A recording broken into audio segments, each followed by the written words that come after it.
Happy homecoming, and a homecoming that is a lot more happy than it maybe was at the end of the third quarter, as the Missouri Tigers, behind a heroic comeback led by Brady Cook and the defense, take over the Auburn Tigers 21-17 after being down 17-3 early in the third quarter.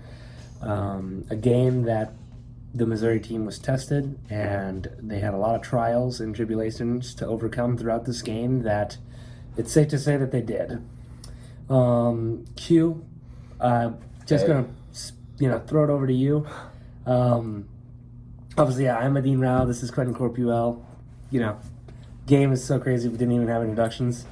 But what do you have to say about that performance? What do you think stood out to you the most from this team in that game? The resilience. Absolutely the resilience. There were so many times where Mizzou could have folded and Auburn would have walked out of here with a homecoming win. It was a Mizzou homecoming win. That would have been the first homecoming loss since Middle Tennessee back in 2016.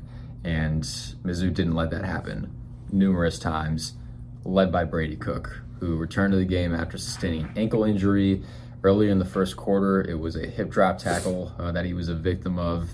And it was really enlightening to hear his journey from Faroe to University Hospital, a few blocks away from Faroe, back to Stevens Indoor Practice Facility where he tested his ankle, and then coming back out of the tunnel. I don't want to say Willis Reed style because that's a very, very sacred moment in basketball history that is almost impossible to compare anything to, but that was his Willis Reed moment where he came out of the tunnel. Reports were that he probably wasn't going to come back. He even said it himself. He didn't think he was going to come back to play at any point today. And yet there was number 12 walking out of the tunnel ready to lead his team valiantly down the field, to which he did. That last drive, 17 plays, 95 yards, a humongous 4th and 5 completion to Luther Burden, who hadn't really gotten going. Through the first half, his first target came with 92 seconds left in the first half. And Coach Brink was saying after the game that Luther Burden's a this play type player. He's able to put any wrongs, any negatives in the past, and him and Brady Cook connected on arguably the biggest play of the season up to this point, because if they don't connect, game's effectively over. Mizzou only had one timeout. And so this comeback saved Mizzou's playoff hopes. They're now 6-1 heading into Tuscaloosa. The magnitude of this win, of this comeback, again down 17-3, cannot be overstated. Absolutely not. And another thing that to allude to on that drive, 3 for 4 on third down, and 1 for 1 on fourth down to really erase that the one third down that didn't convert. I think the biggest thing, the two things that I'm looking at on that drive that were so impressive to me was that on practically one leg and just a whole lot of adrenaline and whatever else it was that Brady Cook couldn't tell us, he span out of the pocket and created separation to get a huge 14-yard rush on 3rd and 7 in their own side of the field, where honestly you could have argued that at that point with 3 timeouts and they don't get that, they probably punt the ball. And they probably punt the ball, and who knows what Auburn does with a chance to steal the game. And then even in his own end zone on 2nd and 10, gets a 9-yard rush to create a way more manageable third down. I mean, the fact that not only did he come back, but he came back and made plays with his legs, even though the pain he was in with his ankle, is absolutely astonishing to me. Additionally, to add on to that, 1st and 10, teams on the other side of the field, on the Auburn side of the field, huge sack.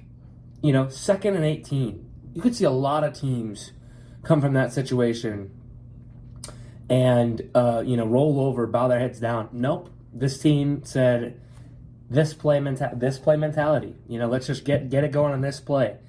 And Cook connected with his most reliable guy.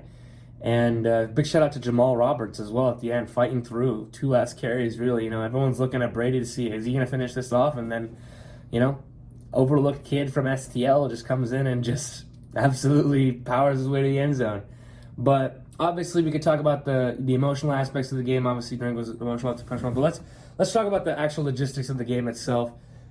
Quentin, talk to me about the defense, what you saw from the defense today, because they were a big reason why something like this was even possible heading into the fourth quarter. Yeah, other than the play where Cam Coleman got by Drayden Norwood and Marvin Burks, the latter of whom had his eyes in the backfield. That's been a problem for a lot of teams I've seen across college football. That's always been a problem. But especially for Mizzou this year, they've gotten their eyes caught in the backfield a handful of times. We saw it a lot against Boston College. That was a big one. And it happened again. Cam Coleman, 47-yard touchdown. A beautiful throw from Peyton Thorne as well. Really, really nice throw. But outside of that, the defense stepped up. They came to play. They generated consistent pressure on Peyton Thorne. They forced a turnover. That was less than 3 minutes after the botched handoff between Drew Pine, who we'll talk about in They almost did it shortly. twice. They forced a Peyton Thorne fumble after it looked like, as you said, Adeen, Jarquez Hunter fumbled the ball. Yeah. Got lucky that his ass was down before the ball came out. Right. But sure enough, a few plays later, they were able to come up with a fumble recovery. It was Toriano Pride Jr.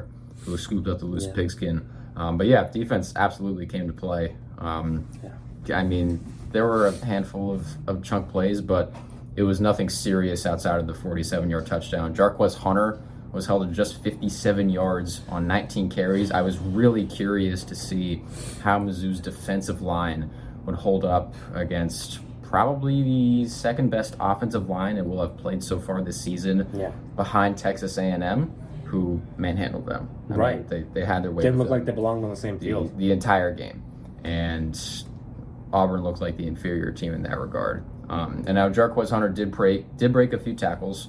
That was another thing I was curious to see. Jarquez Hunter registered per PFF 30 missed tackles forced entering today. Oh, I thought you were gonna say this game. My goodness. Oh my goodness. No, that's more of Ashton Genty territory. Ashton Genty entering today with 56 missed tackles forced so far this season. Yeah. Ashton Genty's been pretty good. Wow. But Mizzou was able to stop the run, and Auburn wasn't able to create enough over the air to put them over the top. And then after the Jamal Roberts touchdown, Mizzou did a great job of shutting down any remnants of a late game comeback. Yeah, and just to add on with the defense, I thought a few guys that I thought, even not even mentioned in the post-game pressers, Zion Young. Zion Young opened the game with the sack on the first offensive play for Auburn. He really said, I'm here. I'm here to play right now. Went down to an injury some point in the middle of the game, still came back, and was disruptive in the backfield. Felt like he was in the backfield a lot throughout the game. And then Eddie Kelly. One play right before the crucial missed field goal that Drink alluded to that was huge for this game. Eddie Kelly absolutely bulldozed Jarquez Hunter in pass protection and made sure that Peyton Thorne wasn't thinking about throwing it anywhere except the sideline down in the middle of the third quarter there. And just as a whole, one thing that I love to see from the defense, I was talking prior to the game, Keandre Lambert-Smith versus whoever it is that's going to be covering him. It's one of the best wideouts in the SEC, and they have one of the best wideout rooms in the SEC. It's just overlooked because at the quarterback position, they've had so much change. And I didn't, aside from the first quarter, really, I didn't hear much from Keandre Lambert-Smith. He was targeted a lot early, and there was a lot of negative plays or just non-plays when he was targeted. So big props to Drayden Norwood, big props to Toriano Pride, big props to Nick DeLoach, and big props to the safeties aside from that one play in coverage. It was just a clinic in coverage today. And, only 10 points allowed on defense because obviously 7 of the points come from the muff punt from Luther. That was just one of those situations where he's really athletic as a special teamer, but he gets kind of criticized with his decision making in those situations where he's inside his own 10-yard line, and just a little bit of a bobble with the ball there that was kind of unfortunate and led to a touchdown. But made sure to correct that later in the game as he took the fair catch around the same spot. But this team, the defense responded in such a way. Quentin, talk to me about what did you see from the team while Drew Pine was out there? What do you think changed in the offense when he went out there? And obviously Nate Noel was also out because he had a first quarter ding as well. And Brett Norfleet had to exit the game. And yeah, there's no tight end there either. Looked like re-aggravated his shoulder injury. But in regards to Drew Pine, the ship didn't sink, but it was fighting for its life. There were a few throws that I thought were really good, especially in the face of pressure. Like, he was taking really big hits, especially in the pocket. He was able to complete some of those passes. But those intermediate to deep passes were not even just off, way off. They weren't even close to the receiver's catch radius most of the time. And so it wasn't the best outing for Drew Pine. He had already proven that he could keep Mizzou's offense afloat in his 3 appearances before Saturday. But today, obviously, the stakes were beyond high. The other 3 times he entered the game was already decided, and that's some. UMass, Murray State, and Buffalo. So I think, especially with Brady Cook's injury history, again, considering his toughness, especially today, where, I mean, he had a noticeable hobble heading into the press conference and didn't think he was going to come back today, but still did, even though his toughness is pretty elite. We got an appetizer of what it would look like in a big-time scenario if Drew Pine were to be called on, and I wouldn't say the returns were great. It's better than bad. Certainly wasn't bad.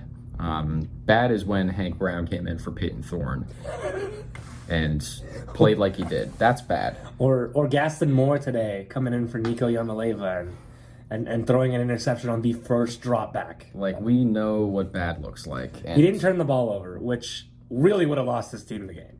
Outside of the fumble? Outside of the fumble. Did not throw an interception, although he did sort of put the ball in harm's way.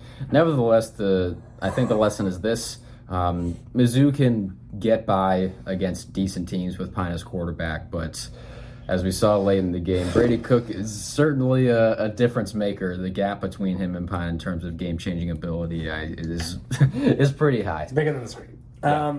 And the one thing that I wanted to touch on with Pine that I thought he really struggled with, that I probably mentioned in my sidebar about him that's coming out tomorrow, is really, or I guess this releases tomorrow too, so around the same time as this is coming out. I think it's just the sideline throws. Quick throws to the sideline that are, to an open man, try and get him some yards after a catch for a quick gain on first down. Plays that Brady Cook pretty regularly makes, aside from a few times this season. Pine didn't look like he had any chance on those plays. They would sail so far, like you said, out of the catch radius of the receiver, that they didn't even just look at the ball and wouldn't even think about trying to catch it. He missed that kind of throw maybe 2-3 times today. And, yeah, I would say the offensive line kind of looked flustered without Brady back there. I think that definitely impacted them because I was noticing a lot of separation in the run, even in the run game, that went away after losing the quarterback. Obviously, defensive mentality with a backup in the game changes for Auburn. They're more hungry in that scenario because, we know that they're not prepared for something like this as much as, we are. And they pounced I think the yards per carry up until Brady Cook got in the game was like 2.1 adjusted for sack yardage. And then that just shot up and the running game kind of came back. But there was actually one last thing I want to touch on is there was one last drive with Pine. Okay, he had come in. The poor guy was going to 5 drives with all negative EPAs, pretty much nothing going for the team at that point. And they strung up a drive that at least put some points on the board. And a lot of people probably won't talk about that drive. But it was huge in the grand scheme of the game. Yeah, again, he can keep the offense afloat. He has proven that multiple times, including today. Yes, and this will probably shut up all the people that have been saying that, I want to take out Brady. I better not see that on my TL ever again. Like, seriously. If I see that on my TL, I'm gonna actually lose it because that man proved today that not only can he play for this football team, but he is a Missouri Tiger and he loves his team. Most quarterbacks fold. Yeah. Most quarterbacks fold in that situation, and Cook had multiple opportunities to do so, and like so many instances, especially last year, he didn't. And Mizzou has won another game because of it. Yeah. So, really, that's all we got for today. We will be at Alabama next week. Should be a fun one. Will the Tigers be the SEC champions of Alabama, the state of Alabama? We'll find out. Obviously, just a great day for Mizzou fans to sit back and watch the rest of college football, knowing that their team has a W next to the name. Homecoming was saved. Homecoming was saved. And, that's really all we got for today. I'm Adeen Rao. This was Quentin Corpuel from Rock M Reacts. Make sure to go check out our forums on Rock M Plus. And we are signing off. Thank you, everyone, for tuning in to Rock M Radio, a proud partner of Fans First Sports Network. Rock M Radio is the official podcast network of Rock M Plus, a new and exciting subscription service provided by me and the other voices of Rock M Radio. Please take a few moments to head over to rockm.plus and sign up for an account today. The cost is only $5 a month, and the benefits include access to our live podcast, a subscriber-only message board, weekly newsletters, and more. If you enjoyed this episode of Rock M Radio and would like to see more just like it beamed directly into your personal device, make sure to click the subscribe button below and tell your friends. Our podcast feed is available through the Apple Podcast app for iPhone, Google Podcast app for Android, whatever app you listen to your podcast. You can also find Rock M Radio on Spotify. If you're looking for a podcast about your favorite team that is not the Missouri Tigers, Fan First Sports Network is your answer. A full podcast network loaded with the team-specific podcasts covering Major League Baseball, the NFL, NHL, NBA, MLS, and more. And we'll be back with more episodes of Rock M Radio coming to you soon.